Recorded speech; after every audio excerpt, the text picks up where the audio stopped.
Hello dear student, this is Professor Ashok Tumar and you are welcome to my video lecture. This time we will discuss one chapter number 7, beam and columns, and this chapter comes specially in subject fundamental of machine design in 4th semester degree mechanical engineering. In my previous video lecture, I have started the same chapter, and in this particular video lecture, I have discussed about beam and its types of loading, types of beam, and few examples that we have solved at the end of video lecture. This video lecture will also cover the content beam. We will discuss in this particular video lecture types of failures, various stresses that may occur in beam, and at the end we will have a few examples to solve. So let us start with our first topic that we are going to discuss, and that is the failure mode of beam. That means if the beam is loaded with some kind of external load, then it may possible that it will fail in some extent. So here if we are talking about particularly beam failure, then basically there are three types of failure may occur. One is bending failure, other is shear failure, and third one is deflection failure. If we are talking about bending failure, then we all know that due to external load, point load, or any kind of load, the beam that may get bent. So ultimately it produces bending moment and is caused to have the bending stress that is set up across the various sections of beam. Similarly, we all know that the point load is acting on the entire length of, or we can say that the entire span of beam. So that point load caused to have the shear failure in various sections. And if you are finding that the beam is loaded with extreme such a lateral loads, then it may possible that the one end or central portion of the beam may get deflected. So it will be indicate that the failure is due to deflection. Now also one more important topic that we are going to discuss, that is the various kind of stresses that is producing. And for that particular stresses to be discussed, look at the right hand side diagram. Over here we have selected portion of a beam, and that is AB and CD. Okay, so beam in particular that ABCD that we have selected for the analysis and discuss about the various types of the stresses that are going to discuss. Kindly consider a section AB.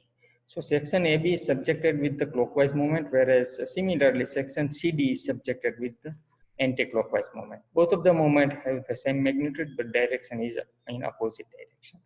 Now section AB and section CD having the linear distance dx. So this is what about the initial geometry of any kind of beam upon which the types of loading is acting. Now, if we are thinking that suppose that there are external loading is acting, and it may cause the beam to bend in this direction. So this is the position of beam after loading, and this is the initial loading.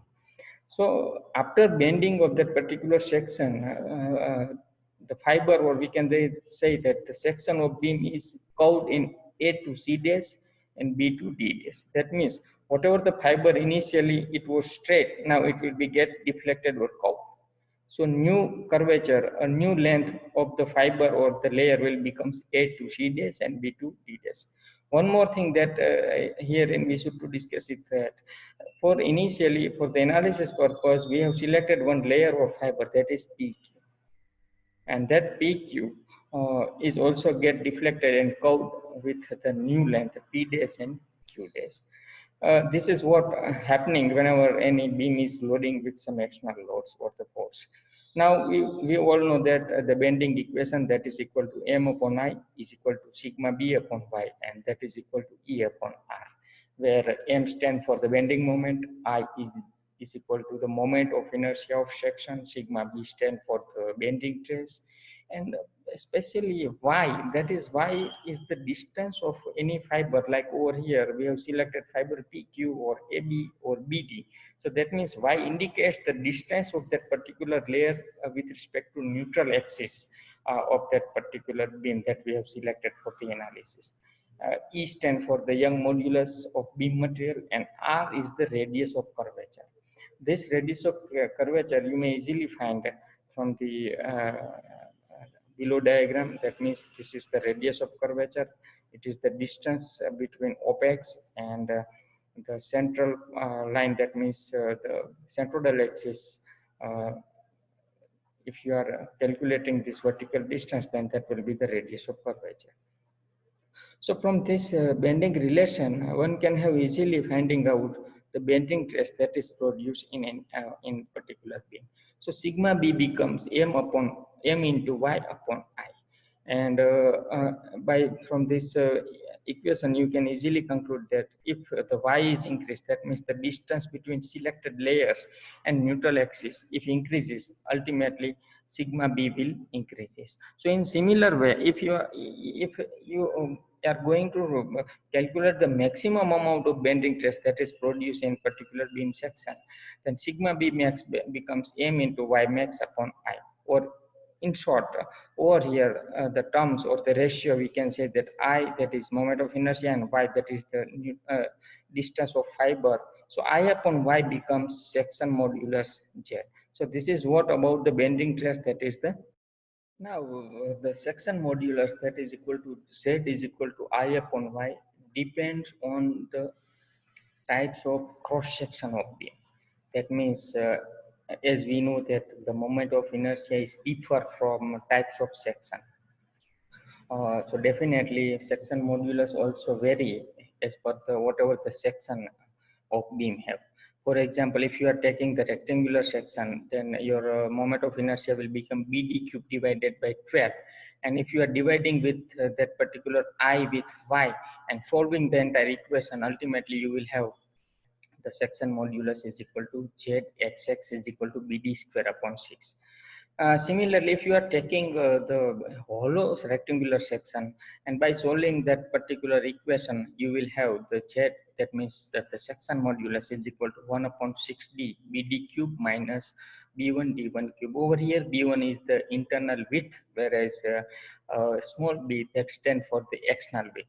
Similarly, small d is the external height and small d1 that is the internal height. In that way, one can have easily calculation of section modulus of various regular section, either it may be the cross section or hollow circular section, it may be the I section, it may have the triangle section. So based on that equation of section modulus, Z is equal to I upon Y. Just you have to put the values of I of different cross section, regular shape cross section, and if you are solving that equation, you will have all that equation. So this is what the section modulus, and it's definitely depends on the various sections and the types of section that you have given for the any kind of beam. Now after that, after discussing about the bending stress and moment of inertia and section modulus, now it's time to have the discussion on shear stress. And to understand well in shear stress that is produced due to shear loading on entire span of beam, first of all look at the figure number A and B. Over here we have selected the section A, B, C and D for the analysis purpose, and look at this left hand side AB section particularly, where the bending moment is acting in clockwise direction and having the magnitude of M. Whereas if we are talking about the CD section, then definitely bending moment act, but there is a little bit change in the magnitude of bending moment, that is M plus dm, and it will act in anti-clockwise direction. Now for the analysis purpose, we have selected one fiber that is JK, and which is located at a distance y from the neutral axis of that particular section. Now, we know that if you are putting if you are concentrating over section AB, then we know that the bending equation is equal to M upon I sigma upon Y. So by using that relation, you will have the bending stress at section AB that is equal to sigma up is equal to M upon I into Y. On the same manner, you can easily calculate the bending stress at section CD. But now over here, as the M, there is a bending moment M at section AB, so stress will be sigma. But if you are increasing the moment or the bending moment magnitude by delta M, definitely your stress value will increase, and that will be equal to sigma plus delta sigma. Over here, bending moment will increase slightly by delta M, and the moment of inertia will remain same. So in that way, you can calculate the bending moment at section A, B, and C, D. Once you are calculating, or you have calculated the bending moment at both of the sections, now it's very easy to calculate the force acting on section A, B, and C, D. From this relation, we know that the force is equal to stress into area. So by putting that value of bending stress over here, that means this value should be put it over here, and by solving that equation, you will have M upon I into Y into A. That is what the force act on particular section AB. Similarly, you are finding the force acting, that is acting at portion or section CD. Now, as you have calculated the various magnitude of forces at section A, B, and C, D, and we know that at both of the sections, the direction of force that is acting are in opposite direction. So, net unbalanced force, or we require to calculate the net force that is acting on particular section A, B, C, D. Then just you have to subtract the both of the forces from each other like that. And now, once you are subtracting and solving, you will have ultimately this relation delta M upon I into Y into. Now, by integrating this relation, you will have the net unbalanced force that is acting in entire span of beam. So, by integrating this relation with 0 to d by 2 limits and solving that equation, you will have dm upon I into A into Y bar. This is the value of unbalanced force which is acting in particular beam that you have selected for the analysis. Now, once you have the net unbalanced force, it's very easy to calculate shear stress. We know that shear stress is equal to total unbalanced force upon shearing area, and total unbalanced force, we know that that is dm upon I into A into Y bar, and the area, that is the dx into B. Once again, look at the previous figure, that is the B, and the distance is equal to dx. So that's why we have to select it as a dx into B. Now, by simplifying this relation, you will have the shear stress is equal to F into A into Y bar upon I into B. So this is what the shear stress is acting at various sections on a particular beam. One more thing that should be discussed here is that F stand for the shear force or net unbalanced force. A is equal to area that you have selected for the sections. Y bar, it is the distance of the fiber that you have selected for the stress calculation. I is equal to moment of inertia of that particular section, and B is the width. Once you have calculated and derived the relation, now it's time to discuss about stress distribution, particularly shear stress distribution in various regular shape. Regular shape may possible that it may be the rectangular shape, triangular shape, circular section, or I section.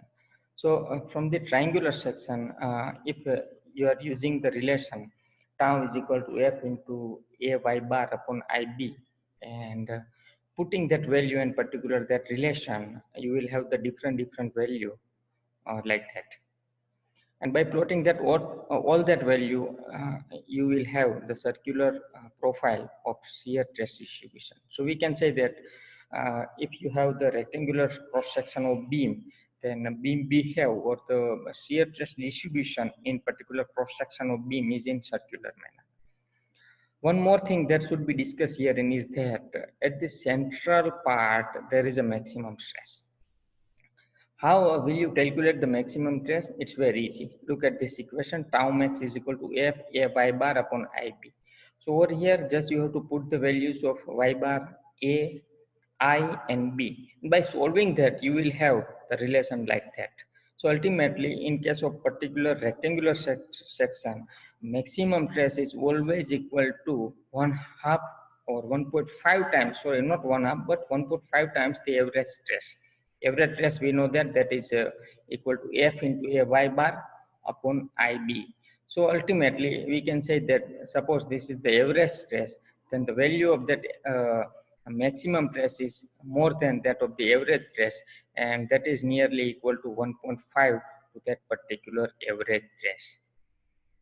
Similarly, same procedure you may have for the remaining the regular shape like triangular section, like a circular section, like I section.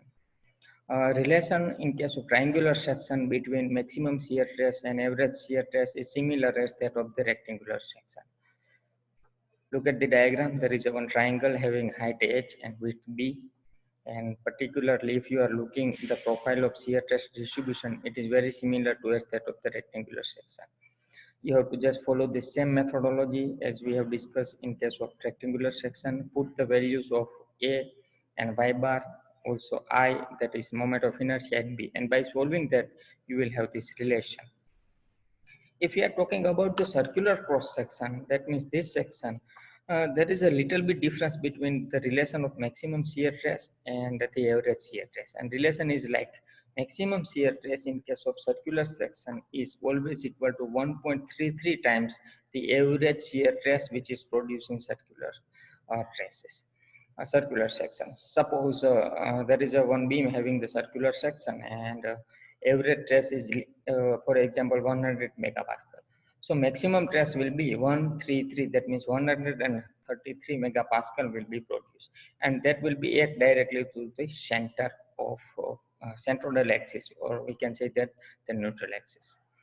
Similarly, there is a I section, and it is the generally combination of the rectangular sections. There are basically, you can assume that I section is a combination of three regular rectangular section, 1, 2, and 3.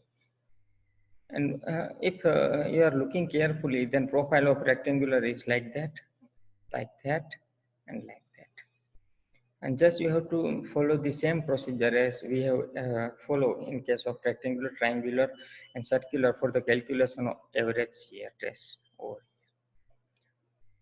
So this is what about the various types of the regular shapes and its relation with the maximum shear stress, with average shear stress, and of course the shear distribution profile of that particular sections.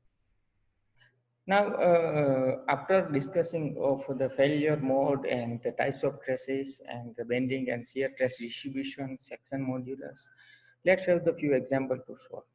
Look at the screen. You have given one wooden beam having the dimension 100 mm wide and 250 mm deep. It is 3 meter long and carrying an UDL of 40 kilonewton per meter. So just you have to determine maximum shear stress, and you have to draw shear stress distribution profile. This is what the example demand to solve. For that, first of all, for the calculation of maximum shear stress, we know that we require shear force, and shear force is calculated with the relation W into L divided by 2. So over here, by putting the values of W and by putting the values of L, you will have the 60 into 10 raised to 3 Newton, that is the shear force. And of course, we require the area for the calculation of shear stress. So area of that particular rectangular section will become B into D. B is equal to 100 mm and depth, that is equal to 250 mm. So by putting that value and multiplying it, you will have the area of 25,000 mm square. Now we know that the shear stress is equal to force upon area. By putting the values of force over here and area over here, you will have the shear stress is equal to 2.5 Newton per mm square, that is 2.4 megapascal. And we all know that if you are you want to calculate maximum shear stress, then there is a definite relation between maximum shear stress and average shear stress. Maximum shear stress is equal to 1.5 into T average or tau average. So by putting that value or tau average over here, you will have the maximum shear stress 3.6 megapascal. So in that way, you can have the solution of various example based on this theory. One more example that we are going to solve, and this time there is a little bit changes that of the previous one. This time you have given the circular section and the diameter is equal to 100 mm. And this beam having the circular section is subjected with a shear load that is equal to 30 kilonewton. Just you require to calculate maximum shear stress, and similarly you have to sketch the shear stress distribution. For the calculation of the shear stress, first of all you require force, and that is already given, that is equal to 30 kilonewton. So over here 30 into 10 raised to 3 in terms of Newton you should to put over here. In area, we know that area of circular section that is equal to pi by 4 d no square. So by putting that value and taking that ratio of F upon A, you will have 3.82 Newton per mm square. That is the average shear stress.